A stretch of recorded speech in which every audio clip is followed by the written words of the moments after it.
มุมนี้งามขนาดพี่น้องเลยพระธาตุสีโคตรบองตอนนี้เพิ่นกำลังขุดเชี่ยวเนาะในการเฮ็ดกันเจือนพี่น้องเลยวิวอลังการขนาดพี่น้องกำลังเฮ็ดกันเจือนเนาะพี่น้องกำลังทมหินเนาะ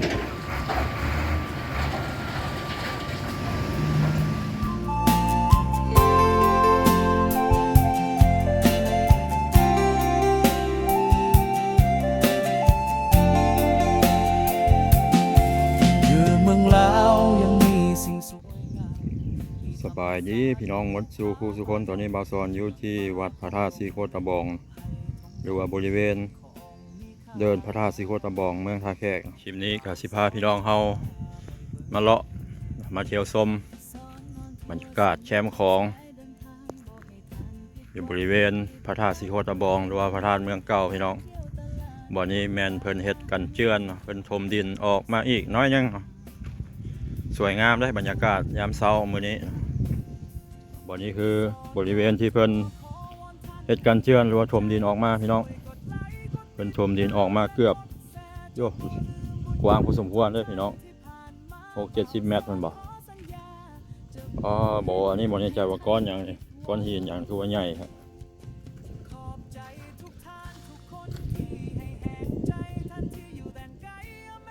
จักหินหยังพี่น้องเลยเป็นก้อนเป็นแผ่นบักใหญ่นะก้อนโฟโลเคเลอยู่จะเพิ่นเอามาทางใดเนาะทางหน้าคือองค์พระธาตุสีโคตรบองพี่น้องพระธาตุมิ่งขวัญของชาวคำมวนบ่แน่ใจว่าเป็นหินหยังพี่น้องเลยเพิ่นปลูกดอกไม้อ้อมไว้ได้หินแต่ละก้อนแต่ละก้อนน่ะเพิ่นจะปลูกดอกไม้อ้อมไว้บ่แน่ใจว่ามีความหมายแนวใดเนาะแต่ก่อนบอนที่เบาสอนยืนอยู่ตอนนี้สิเป็นน้ำคลองแล้วเนาะแต่ว่าตอนนี้เพิ่นถมดินขยายเติมเฮ็ดให้เป็นเดินกว้างกว่าเก่าฝั่งนั้นเป็นอำเภอเมืองจังหวัดนครพนมใกล้ขนาดใกล้กันข้างหน้าเพิ่นกำลังเฮ็ดกันเจือนอยู่โครงการของเพิ่นนี่สิเฮ็ดไปฮอดพุ่นละสี่แยกท่าด่านฮอดท่าด่านท่าเรือนะแต่ว่าบางส่วนได้ยินเขาเจ้าว่าบางเทื่อก็สิฮอดขัวมิตรภาพลาวไทยพุ่นเนาะแต่ว่าตอนนี้เฮ็ดจากหาดเมืองเก่าเนี่ยหาอันท่าด่านก่อนเนาะมุมนี้งามขนาดพี่น้องเลยพระธาตุสีโคตรบองเป็นเดินเป็นลานกว้างค่าขนาดสามารถแนมเห็นวิวผาหินปูนอยู่ทางอันซานเมืองท่าแขกทางบ้านน้ำดิกเป็นยังบ่ทันเฮ็ดกำแพงตันเถอะเนาะต่อไปน่าจะเฮ็ดกำแพงตันไว้ไปเข้าประตูทางจุดเดียวพระธาตุสีโคตรบองเนาะเพิ่นมีคนบำบัดรักษาจบดีได้เนาะอนามัยขี้เยื่อสิ่งเศษเหลือต่างๆในแต่ละมื้อเป็นปรับปรุงใหม่เนาะพี่น้อง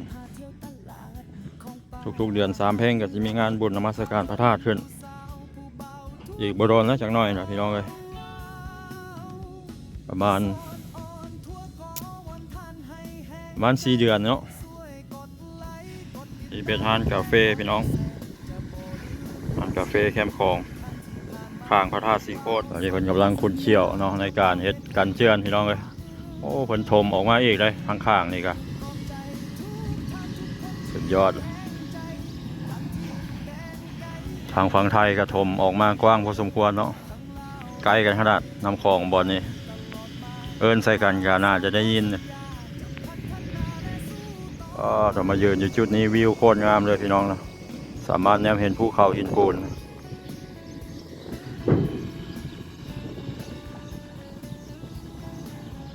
ทางสี่แยกท่าด่านนะก็กำลังเฮ็ดลงมาคือกันพี่น้องจะน้อยบางส่วนสิขึ้นไปอัปเดตให้พี่น้องเขาได้เบิ่งได้ชมกันวันนี้ฟ้ามืดครึ้มพี่น้องเลยมีพายุเข้าเมื่อคืนนี่ก็มีฝนตกลิ่นหมดคืนตอนเช้ามาแล้วก็เช้า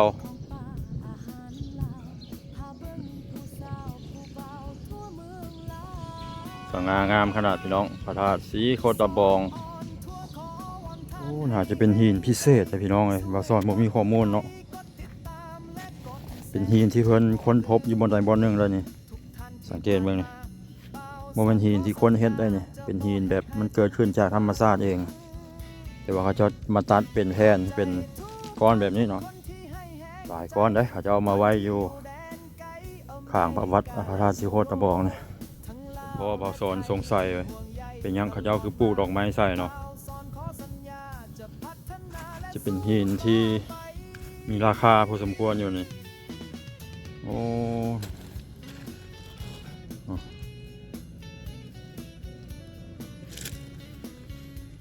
อันนี้คือข้างนอกองค์พระธาตุสีโคตรตะบองเนาะเป็นเดินที่เพิ่นไว้จัดงานบุญเดือน3หรือว่างานบุญนมัสการพระธาตุสีโคตรด้านหน้าก็มีรูปปั้นอนุสาวรีย์เจ้าพญาสีโคตรตะบองเนาะกำแพงด้านนอกขององค์พระธาตุ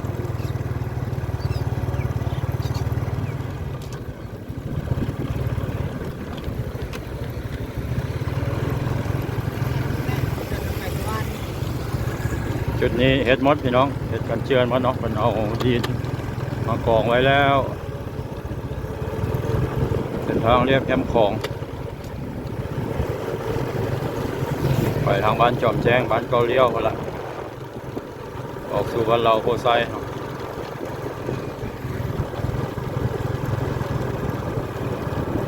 ตอนนี้เพิ่นกำลังคุ้นเชี่ยวลงมือในการ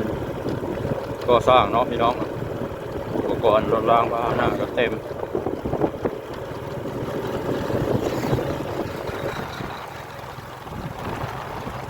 ตอนนี้น้ำคลองอยู่บริเวณนั้นหน้าท่านเมืองเก่ามันเปลี่ยนทิศพี่น้องเลยทางฝั่งไทยมีหาดทรายมีดอนหาดทรายเป็นคอนอยู่ทางพ้นมดนี่เป็นขัวปากสีมังเด้อพี่น้องห้วยปากสีมังเป็นเลาะทางเส้นทางใหม่พี่น้องเส้นทางแคมป์ของใหม่ใส่ลงไปเอียงทางเฮียบห้อยตอนนี้ยามแรงนี่มีพี่น้องสาวเมืองท่าแขกมาออกกำลังกายหลาย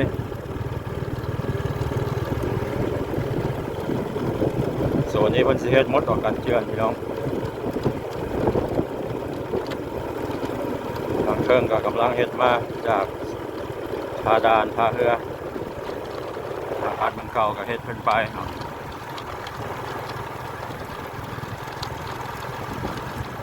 ทางหน้านี่มันจะเป็นหาดทรายเนาะหาดทรายจะไปค้อนอยู่ทาง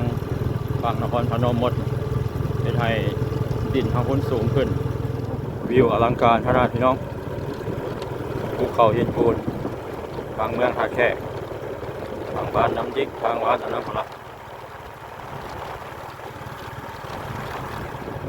นี่เขาจะเลี้ยงป่ากระสังป่านิ่นครับพาไปพามาซื้อป่าแอมแรงนี่คือขึ้นขนาดนั้นเส้นทางแคมป์ของวันนี้คนมาออกกำลังกายมาแลนลิ้นหลายน้ำเสากับเงียบๆไว้เนี่ย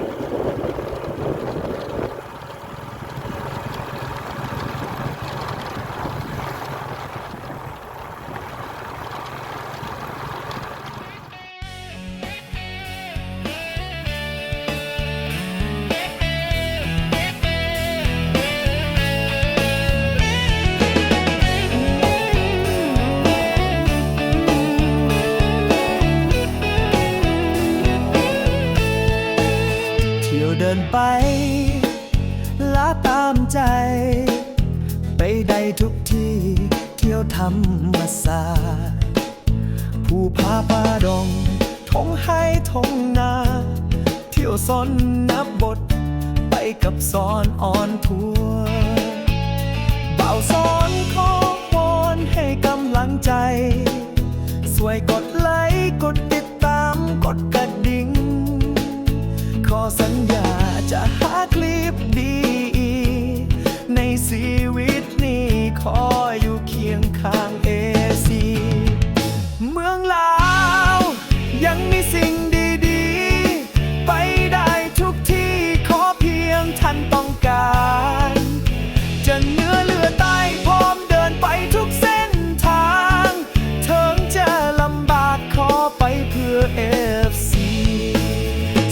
อนทัวร์สวยเสียเป็นแห้งใจ ขอบใจผู้ใหญ่และเฟฟซีที่ติดตาม จะโบลืมบุญคุณทุกท่านที่ให้แห้งใจ ขอสู้ต่อไป จากใจสอนอ่อนทัวร์เมืองลาวยังมีสิ่งดีๆ ไปได้ทุกที่ขอเพียงท่านต้องการ จะเหนือเรือใต้พร้อมเดินไปทุกเส้นทางถึงจะลำบากขอไปเพื่อ FC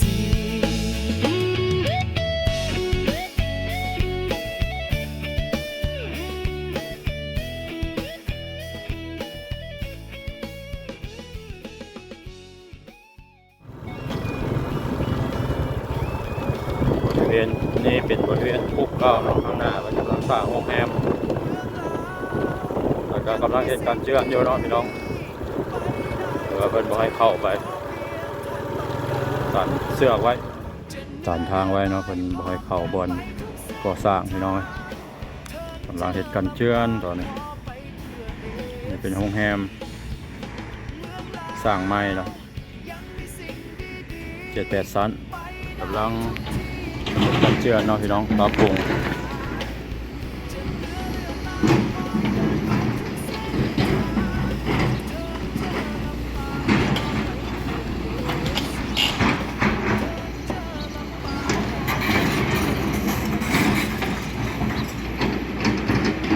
เป็นของบ้านเราโพไซเนาะข้างผามไซสวงเฮือมันกำลังสิเฮ็ดกันเจือนกำลังทมดินมาเบิ่งอีกโซนหนึ่งอยู่ทางอันหน้าวัดนาโบพี่น้องเพิ่นก็กำลังก่อสร้างคือกัน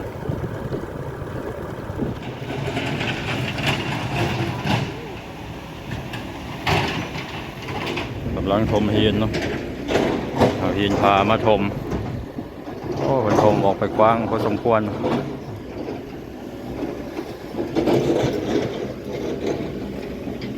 เริ่มเฮ็ดตั้งแต่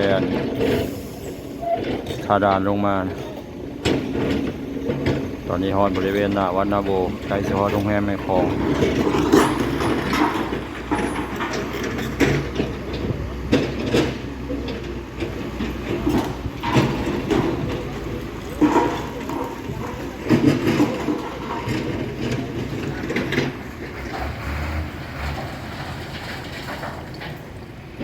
เส้นทางแคมป์คลองท่าแขกหน้าโรงแรมแม่คลองในแมนวัดนาโบศรีพัฒนารามนี่หอรักเมืองแล้วก็คันไดพญานาควันนี้มีนักท่องเที่ยวไทยมาเที่ยวหลายนะเป็นวันพักวันพรวันเสาร์โอ้ภาคแรกกันทมเพียงเนาะประมาณ5-60 เมตรเนาะผมไปเรื่อยๆเนาะทางป่าห้วยสะคามกับกำลังเฮ็ดทางทาดานกับกำลังเฮ็ดลงไปทางพระธาตุเมืองเก่ากับกำลังเฮ็ดขึ้นมา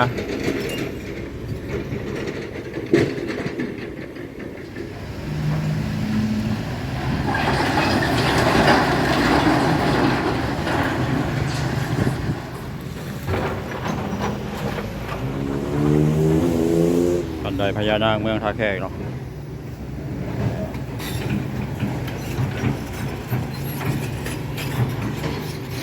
ประเทศเริ่มตั้งแต่ทางลงเรือบักเก่าเนาะใกล้ทาดานเนาะ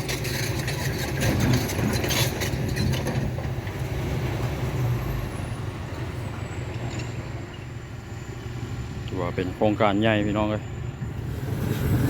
ส่วนนี้เปิดล้อมหัวไว้บ่ให้คนเข้าไปไกลบริเวณก่อสร้างข้างหน้าคือทาดานไปนครพนมแยกไฟแดงทาดานพี่น้อง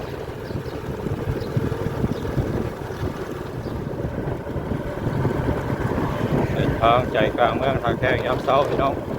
วันเสาร์รถก็หลายก็สมควรอยู่เนาะสวนงดงามนะเพิ่นประดับประดาตกแต่ง